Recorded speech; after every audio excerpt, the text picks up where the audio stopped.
Welcome to the NASM CPT podcast and our Facebook Live webcast. I want to thank you for joining us, and as more and more of you start to show up, I'm going to prepare you for an interesting conversation with a fascinating individual. Today, I was talking with some colleagues at NASM, and Rich Fahmy said, you know who you should have on the show is this gentleman named Ode. And I thought, oh, okay, all right. Well, tell me more about this gentleman. And so he was telling me a little bit about his background in competitive strength sports and in something called Moss wrestling.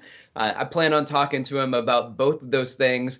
But as I reached out to other people, like Mike Fantagrassi and some other folks at NASM, and I told them that we were going to have Odd Haugen on the podcast, they were like, oh, that's going to be awesome. That's going to be great. I'm really excited. And so the more they were getting excited about it, the more I was getting excited.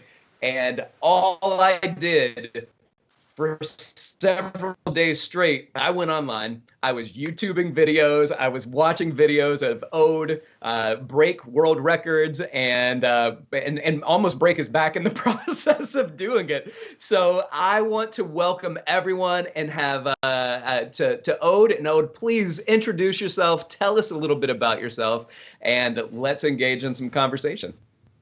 All right, I'm Odd Haugen, and I'm older than hell. So I've been around for a long time. I've done strength training really for like 60 years, because I started when I was like 10 years old and make my own weights, and been doing it ever since, really. Short period of time where I was not as active or as focused as could have been, but that was just a very short period of my life.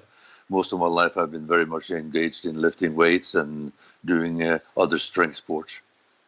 All right, I'm doing some mathematics right now, Ode, and you've been doing this for 60 years, and you started when you were 10, so that puts you at about 70. Is that correct? Yeah, I'm 70. There it is. It sounds like an unreal number to me, but anyway, it is what it is. I was born in 1950, so. Oh, that's incredible. So let me ask you a question: are you still doing it? Are you still practicing and competing and lifting? Yeah, I have backed up a bit, obviously, but sometimes, certain of these sports, when you do them, you only have so much, enthusiasm or energy for doing it. And I did like a kind of world's strongest man type competition for like 25 years, and I'm not doing that anymore, but I still do what I'm calling arm lifting. I do some Moss wrestling, but of course there's nobody to compete with. But I practice with the young guys in the gym and stuff like that, and do a little bit of the Moss wrestling. Arm lifting, I'm still probably capable of at least hitting podium and maybe even winning world championship in a couple of different events. So in the open age group. Oh, fantastic! Elite, professional age group. Yeah. And arm lifting is what? It's essentially lifting weights using your grip. No artificial aid. Usually, it's difficult objects. One of my favorite is like axle deadlift, double overhand axle. It's 2.5 inch thick. So it's thick, twice the thickness of a regular bar. And you deadlift it double overhand. You have a lot of single arm lifts as well, deadlifts with rotating handles, making difficult and also thick, anywhere from 2 to 3 inches thick. Now, if you're doing this, are there standardized competitions with that, with the grips? Because I know that there was one where you did a record of, I believe, 63 lifts with something that was about an inch in diameter. No, it's called a Thomas inch dumbbell, but it's 2.5 inches thick. Okay. Oh, okay. Yeah. All right. But no, that's not a standard event because very few people can lift it, so it wouldn't be much of a competition. The great majority, or even the arm lifters, can't lift it one time. So that wouldn't be much of a competition, but no, it's standardized. Like, for example, the one arm lifts is a simulation of it. You're using obviously the difficulty in lifting something with a thick handle like that is basically the rotation in the weight. You're not able to hold it because your hands will open up. So they are, the Rolling Thunder is called as a handle, a rotating handle, same size as the Thomas Inch dumbbell, and you use a loading pin and lifting it. And that's a standardized event. And I will plan to compete in that in the World Championship, which is now going to be held, I think, in the end of November. It was supposed to be in the beginning of May in St. Petersburg, Russia, but everything had been pushed back. So last year I won like 3 or 4 gold medals in different lifts in the open weight class. Not the open weight class, open age group. I compete in the 125 kilo class or 275 pound class.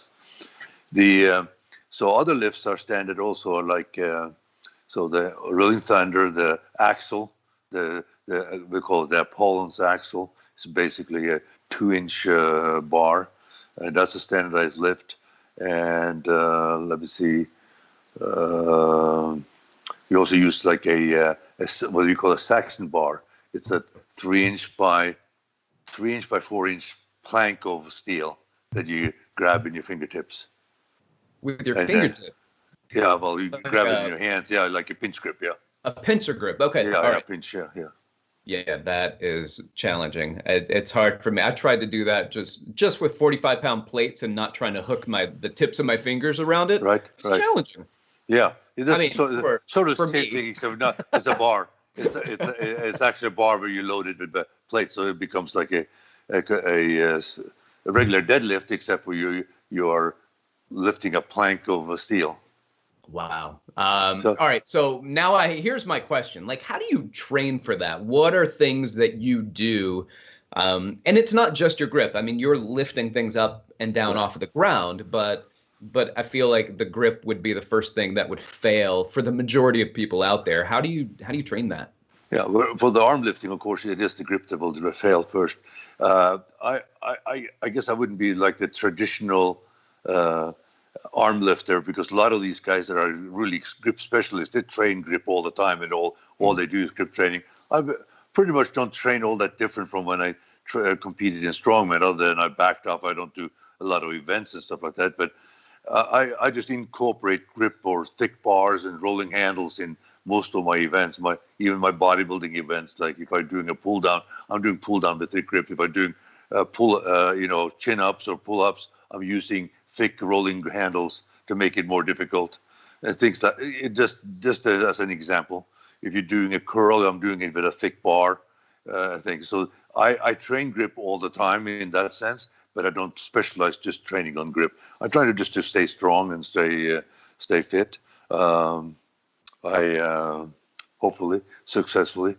Well, it sounds like you're still competing at the age of 70, so something's working for you. Yep. Can I ask, what are some of the things that you do? I know there's physical preparation, but as somebody who has competed in other sports, it's not all about physical preparation. What are some of the mental preparations that you go through in order to steel and ready yourself for a competition? Well, obviously it depends. I've competed in so many different type of events. When we were doing strongman at the world's strongest man level and competing in that, obviously, we had two kinds of competition. Basically, one was when you're doing the Grand Prix events, which were happening all over the world around and we sometimes had like 6 to 8 events, and we're doing it in one day, or we would have like 5 events one day and 5 next day, but all done in like maybe from anywhere as little as 2.5 hours to 4 hours. Mm-hmm. So it's and so that's about one specialist thing. So obviously you got to be ready for that. But you're doing so many events, and we don't really know what the events are going to be till we get there, more or less. So that's one way. But you're obviously you need to be thinking about how you're going to approach it. But on the other hand, World Strongest Man competition itself is more of a TV show. And when I was doing it, we were doing it like the preliminary events were like over 1 or 2 or 3 weeks. So the whole thing took a long time. Now they've cut it down to more like the entire contest, including prelims and finals, about 4 or 5 days. So it's a lot shorter. But when I did, we did 1 or 2 events a day, and then and all of us around camera shooting and stuff like that. All of that stuff has gotten a little more efficient now. So I'm those competitions were very difficult to prepare for in a sense, because you do an event a day and then you start over, or maybe you do 2, but either way, each one are very separate from each other, and each one you really got to prepare for and mentally. So the mental preparation for those are very, very important. And you find that very few people would walk into those competitions, make the final, and then do well in the finals. Almost everybody that just made it to the finals, right, that's all they did. Right. But people with more experience, were the ones that were able to do it, because you're going to be able to control your energy system over so many days of competition. Because even though you only do 1 event versus it's not that difficult to do 3, 4 events. It's more difficult to do 1 event and then you have to start over again that's like 2 different competitions. So right, very difficult. So if this is like kind of a tournament style, which I've done before in kickboxing, they're terrible. Like you want to I want to do 1 fight and then I don't fight again for weeks or months. Or hours or days, something like that. That's very difficult. Yeah. Right. Yeah. So between hours and days, which I've been through, what are some of the things that you would do kind of so now this is mental preparation, but now also you might have done something where you've gone to absolute fatigue. You've pushed yourself mentally, you've pushed yourself physically, you're exhausted, and now you got another event coming up. What are there physical preparations you do as well? I mean, do you foam roll or do you stretch or what do you do? Yeah, foam rolling and preparing like that, stretching. If you have days, you obviously do more things, but usually you don't really work out. But you're just stretching is obviously very important, and foam rolling even more important. And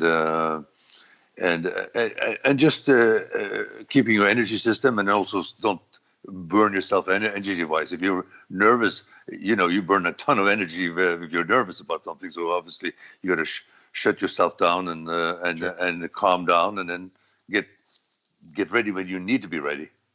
Right. Yeah. And then just in general, I know you also have a history of working with supplement companies, and I think .fit is one of those companies that you've put a few reps in. Do you use supplements as a means of recovery in addition to things like the foam rolling and stuff like that? Yeah, I absolutely been very, very. It's been a very important part of my whole training. I've always used a lot of supplementation. .fit, obviously, since .fit, we founded .fit in 2008. Prior to that, I used Apex products, and that's right. Prior to that, we had other products. But I worked with Neil. Of course, I founded .fit together with Neil, and in Apex, I was also working with Neil. So yes, I'm a big believer in having the right supplements, because your food is never going to be enough in terms of getting all the micronutrients. So yes, and I for me, I've always been a drug-free lifter and a competitor, and I think it's even more important, I think, to be sure that you have all the proper nutrition. Yeah, and that's tough in a place where you push yourself so much physically, and then you've got other people who may be using supplementation that is not legal, or they have these anabolic components to it that some steroids may apply. So using things like the supplements that kind of fall under natural and legal. Do you feel like obviously diet is going to be difficult to get the micronutrients. It might be difficult to get all the minerals, but especially for maybe somebody your size, you're a big, strong guy. I'm a little strong guy relatively. So And so I might be able to get a higher percentage of those nutrients from my diet, and it might be a bit more challenging for you to get those micronutrients. But then let's also talk about supplementing things like macronutrients, like protein isolate, and just trying to get increased protein intake. Do you do that as well? In the past, yes. Okay. Last 20 years, not so much. Aminos, yes. Amino blend that used was called Amino Boost that I've been doing before and after training, yes. But protein powder, once in a while, only when I feel like, oh, I need it. The problem is that this, because it's not the problem, but the food, there's a lot of protein and a lot of good protein and good food. So it's not necessarily to do a lot more. But for most people, if the younger people, they're trying to gain weight and doing that. But over the last, like 20 years, I'm trying to gain weight. So I've basically not done much of it. I try to eat more of the regular food. But before then, particularly in my 20s, I mean, I wouldn't be able to survive unless I took protein powder because I couldn't eat enough. Right. Yeah. Yeah. I understand. Now I can't eat a little, and now I can't eat little enough. Can I ask about injuries? Have you ever had injuries that have sidelined you for any prolonged period of time? Never sidelined me for a long period of time, but during I think the most serious thing probably during my strongman career was I had a bicep rupture, and it I knocked the bicep off on my left arm and had it reattached. Yeah, I was fine in 12 weeks. 12 weeks I was able to. I rehabbed really fast. I used absolutely nothing that the doctor told me to do and did exactly the opposite. And no, I started lifting. Within 2-3 days, I started lifting of having it, being careful with the arm. Didn't do anything with the arm, but within a week, I started moving my arm, getting it out of the sling, the sling or that the removable cast as fast as I could, and start moving it. And doctor had told me that in 6 weeks I should be starting physical therapy, and of course I was doing it right from the day 3 or 4. And 5 weeks out, basically, I went to the surgeon and said, you got to let me go to the physical therapist. I mean, it's 5 weeks. He says, okay, we'll let you go early. I went to the physical therapist. The physical therapist evaluated me, said, you're 99%, everything. There's nothing I could do other than charge you money for coming here. But whatever you're doing, continue doing it. So I did it. And after 12 weeks total from surgery to the date, 12 weeks, I was able to put 6 of the Atlas stones onto the platforms in a reasonably fast time. Wow. And that's kind of very hard. It's very tough on the biceps. A lot of people tear their biceps doing that because you kind of squeezing your arms and holding onto it. So that was a good test. Yeah, well, obviously I didn't wait till then. I was doing some incremental training going to watch that, but I was able to put all 6 stones that we had set up in the training hall. Now, there's something interesting about the bicep.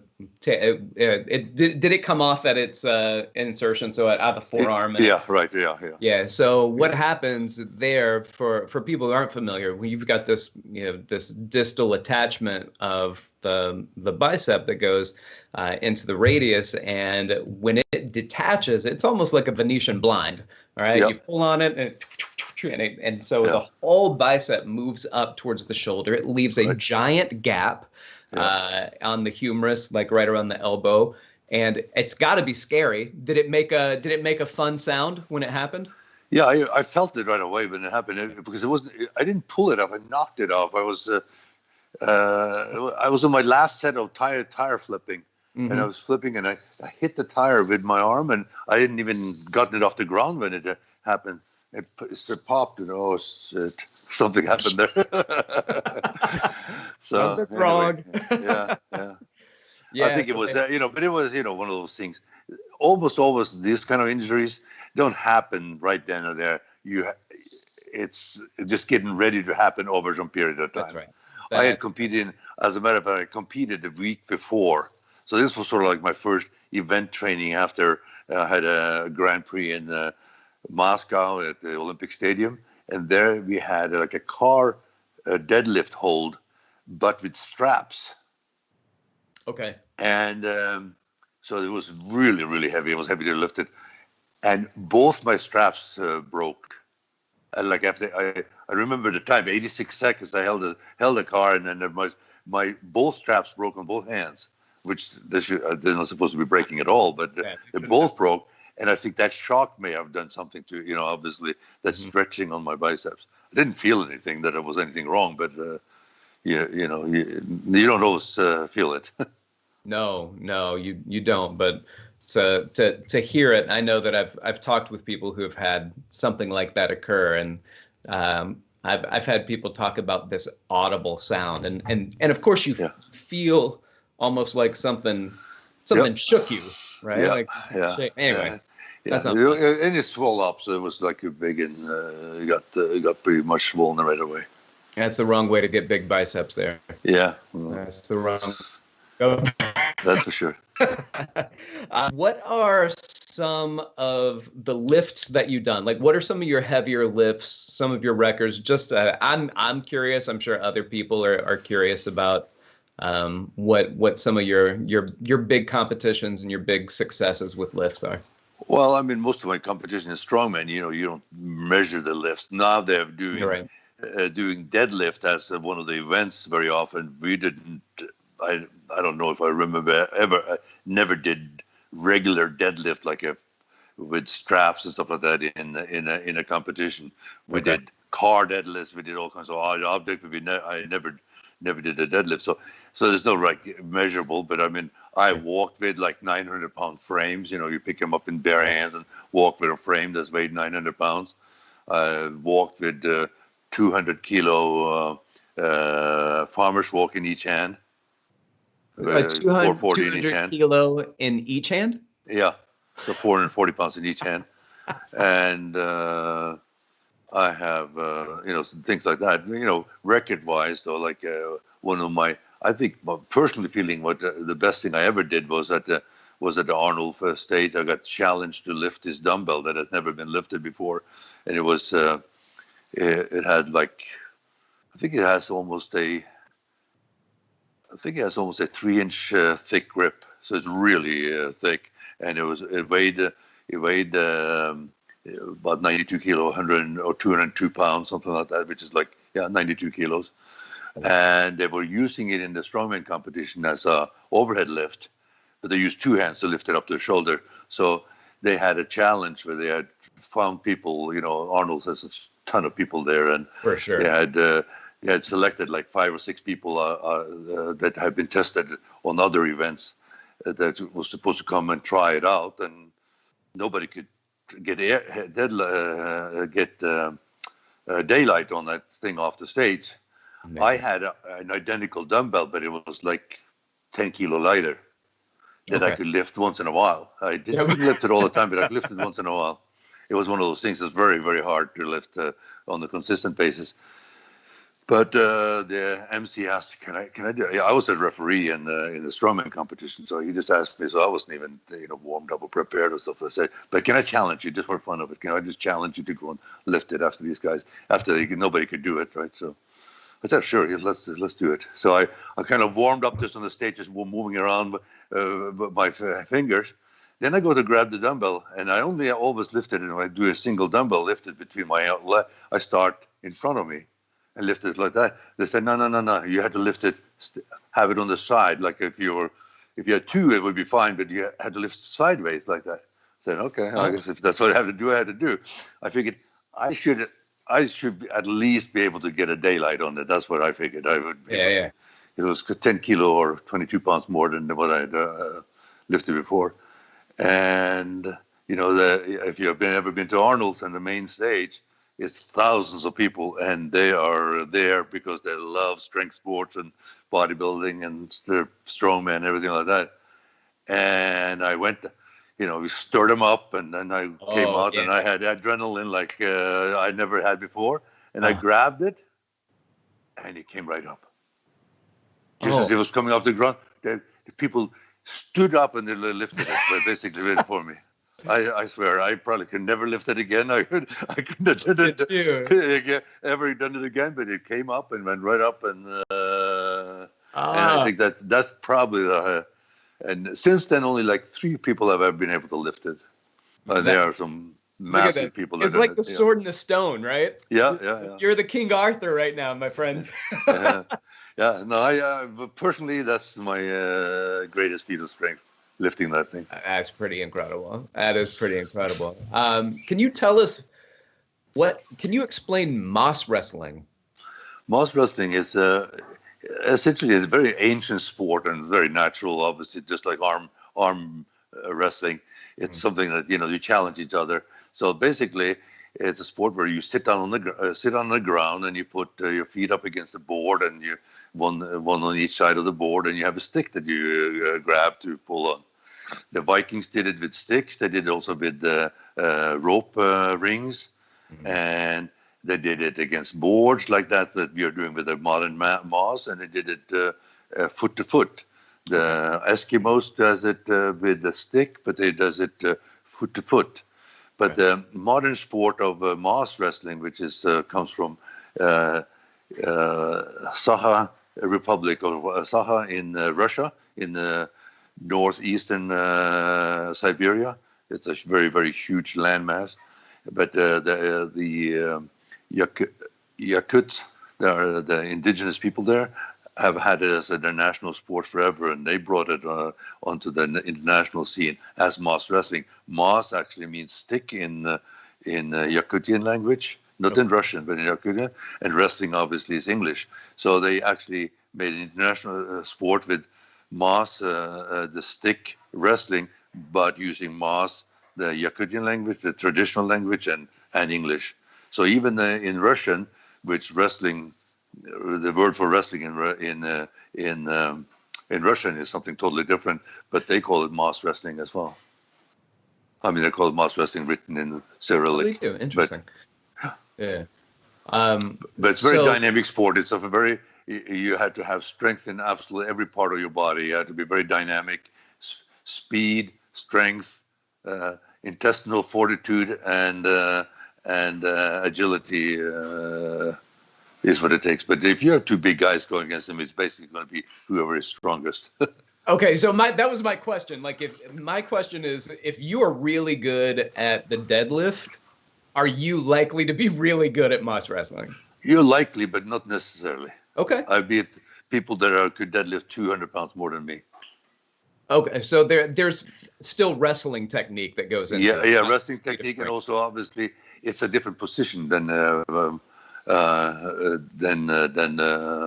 Deadlift is obviously a great exercise to use as a training tool for Moss wrestling. Yeah. But you remember, you start the movement right at your toes. Your hands are at your toes, not 9 inches above floor. That's true. You'd be like you make a fist and put your fist on the floor. That's where you would be lifting, pulling from. So it's a total different pull in that sense. And it's very posterior chain dependent. Obviously, you're using a hamstring. It's really, you're pulling from your heels all the way to your neck and all along the spine. So you don't pull with a flat back like you would be like you would ideally do when you're lifting something from the floor. You're pulling actually with a rounded back, and you're pulling along the spine instead of against the spine. Like in a deadlift, you're basically using the spine as a lever.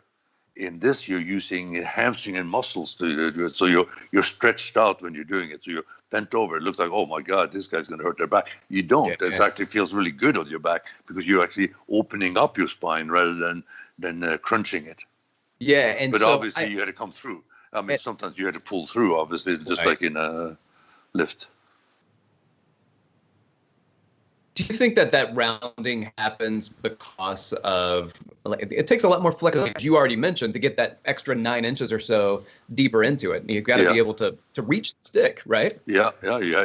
And if you had to do it without rounding your back, obviously you had to bend your legs, but now you're shortening your leverage. This is a leverage sport. The further your butt and your center of gravity is away from that board, the stronger you're going to be. I mean, the heavier you're going to be, so it's more difficult for the other person to pull you over. Yeah. And so therefore, it's a totally different. You're at a very, very edge of your seat, so to speak. And so you never want to bend your legs way too much, but you're always kind of in an athletic position. So you move across the board, but you're moving with slightly bent knees, but you never squat all the way down, and you never lock them obviously either. But so you're sort of like a linebacker or a defensive back in football. Other than the fact that you're bent over, you're moving the same way with your legs. Or the big guys like offensive linemen, really good at it. If they're good offensive linemen, has good foot technique and are really quick with their feet, perfect for muscle wrestling. Great testing event for football players, for wrestlers. For wrestlers, probably where it fits in best is the fact that it's an absolute strength sport, more so than like the wrestling is obviously a endurance strength. I mean, the strength and conditioning. You had to have a lot of strength, but you had to hold it for a long time. In this thing, is much more explosively. So it's a good training to get wrestlers that maybe don't want to lift weights because I don't like lifting weights. But I like fighting. I like boring. Yeah. So this would not be boring for them, but at the same time they will gain a lot of explosive strength that they really need for wrestling as well. Although the primary they need to be able to continue wrestling for like 5 minutes or whatever time it takes for a wrestling match. Yeah, and Ode, I'm gonna say this, that I know I've been in this camp for a long time where we talk about what's good for him and what's bad for him and what's good for your body and what's bad for your body. And here's something that I know. I know that I can't speak anything bad about any sport if I grew up doing a sport that punched and kicked each other. That's not good for you. Orthopedically, that's not healthy. There are many sports out there that we could all look at and we can put judgment on and say, well, they don't do it the way you're supposed to. What's your back supposed to be like?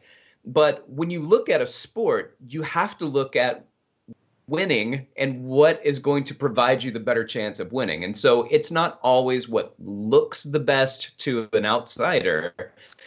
It's about what is the best practice in order to become more successful. And then what we have to do as professionals is find ways to help support them in that so we can have, as we mentioned before, longevity in that sport, minimize injury, and increase performance. So with that said, are there best practices for training that help people, longevity, increase their performance for this particular sport, and minimize potential injury? Well, I think doing the sport itself would be well, but almost all kinds of general weight training would be good. I mean, the top athletes that I see are just superbly athletic. That's their main thing. But the body form, in some cases, I mean, people that you wouldn't think would be really good at it are good at it. So it depends what you like to do too. But a lot of studies have been done. There's a lot of books on it. So, but all in Russian, of course. And as a matter of fact, if there's somebody out there listening to this that are interested, academically interested, and we're trying, I think we will have some scholarships or something for at least 2 people from North America to be able to participate in some kind of a master's degree program in this thing, if they have a bachelor's degree. That would be, part would be, distance learning, but obviously because you don't have to ever fly a bunch of people to Russia for months and time, but we'd probably including like a trip or two to be in person in Yakutia. They're at the university there. They're like a big university, a sports university with 30,000 students, and of course, master wrestling is being studied there as well as in many other universities in Russia. So there's a lot of books written on it. This is physics. It becomes like a really physics at an advanced degree, because this tiny little change in your position makes you much stronger, right? It's and it's dynamic, so it's different from like just lifting, because it's you're not only depending on your own body, but what is the other guy doing, on the other side. Plus there's weight classes, so everybody from I was going to ask participate. that. Yeah, there's I think I think we had 12, so it's 15 weight classes now.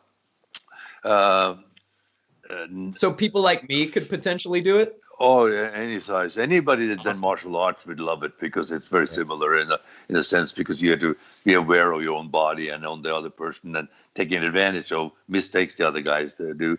But anyway, the men's weight classes go from 60 kilo all the way up to 125 kilo plus. And there's, I think, there's 10 men's weight classes and 5 women's. Women's weight classes go from 55 kilo to 85 plus.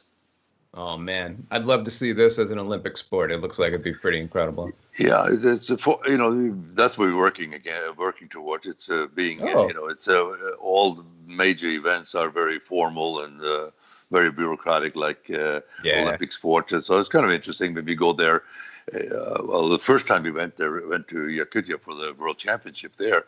We had like 250 athletes from 40, 50 countries, but the audience, this was going over like a morning session, evening session, morning session, evening, for 2 days. I guess the actual competition is going on, and it was like a full stadium the whole time. Even during the day in the preliminaries, it was nearly full, and at night it was just like we felt like we were in a UFC fight, Yeah. It was amazing. It was just amazing. But that's the great part. We've been there. We've been to a bunch of Central Asian countries and to European countries, and it's being done in all the continents now. So the opportunities is everywhere, and you get to meet a lot of great people from a lot of different backgrounds. Oh, I love that. I love it. Hey, man, I'm going to pass this over to Greg, and I'm just going to see if we have anybody listening that has been following, has any specific questions about it, because I know the chat's got some chatter. But are there any specific questions for Odd in the chat? Yeah, the chat wants to know, what has been your favorite memory throughout your entire career in doing this? Is there one moment that really stands out to you that you haven't shared so far? By winning America's Strongest Man in 1999, because I did it, but it was kind of an interesting thing. I got a kink in my neck. I woke up in the morning in the day of the competition, and I had a kink in my neck, and I had this pain down in my rhomboids and stuff like that, like a really sharp pain down there, and I couldn't move my neck. And I was the great guy there that kept massaging me, helped me through the whole competition. And I went like this through the entire competition, 2 days, 5 events each day. I won the whole thing. And when I was finished, I couldn't put my arm down. I would walk around. I had to walk out because my pain was so bad. But I made it through the whole thing, and I won it. And I couldn't have been prouder. I was 49 at the time, so the guys I was competing against were, mostly in the 20s and some in the 30s and stuff like that. So, I think that probably my greatest moment in that sense. All right. Anything else over there, Greg? Yeah. Any advice for people interested in getting into the strongman competitions and these strength sports that you have? Well, I mean, the strongman competitions are very easy. There's so many competitions around the country. Strongman Corporation is holding competitions, probably several every weekend somewhere. And there's also others, like there's something called United Strongman that has some sanctions on contests also. And arm lifting, if you're interested in grip competitions or something that's a little easier on your body, but still like fun, and is the grip competition. We have Arm Lifting USA, and you just armliftingusa.com. You can get and find that. Strongman Corporation, I think, is the strongmancorporation.com. You find all the events from them. Obviously, everything has been put on a hold for right now. Sure. And not too many things going. Same with Moss Wrestling. If you're interested in Moss Wrestling, you can either follow us on Facebook or on mosswrestlingusa.com. We have a few things coming up. I mean, there are ways of trying it out. I'm pretty sure we've been invited to do it, and I think we're going to come to terms with the Olympia committee and have it at the Olympia in Las Vegas. And we'll have all kinds of different weight classes and division to try that out, both arm lifting and Moss Wrestling. In arm lifting, we have a lot of competitions around the country, and obviously, like I said, everything has been put on hold. So there will probably be popping up again as gyms open up and the market open up here.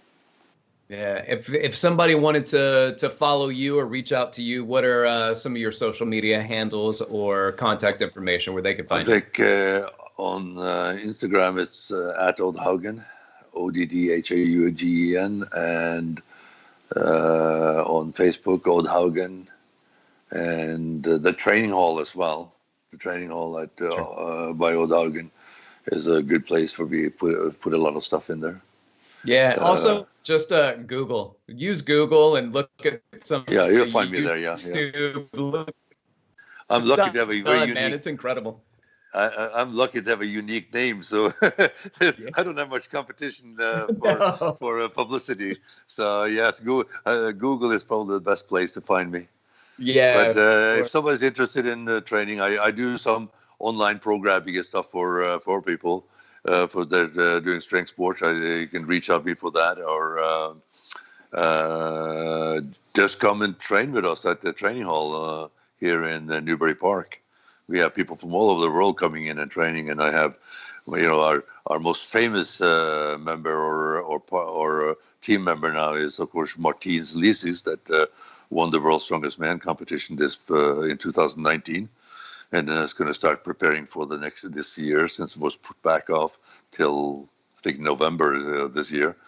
So he's going to start training there. He has been training with me for this fall. It will be 9 years since he first came. He was 20 years old and skinny, 220 pounds, but very athletic and very strong. No, he's bigger than that now. Yeah. Kind of growing another man on him. Yeah, exactly right. Ode, thank you so much for taking time out of your day and sharing this kind of different world of experience than I've come across and I've actually participated in. It's fun to hear about, and it's awesome to be connected with somebody who has put so much into these sports and pushed your body as hard as you have. Thank you for having me. Awesome. All right, everyone. This has been the NASM CPT podcast and our Facebook Live webcast. We do these twice a week, and today was a change in time. Thank you, Ode, for being able to change times with us today. Usually they're going to be at 12 noon is what to plan for Eastern time, and we hope to see you on Friday. Thanks.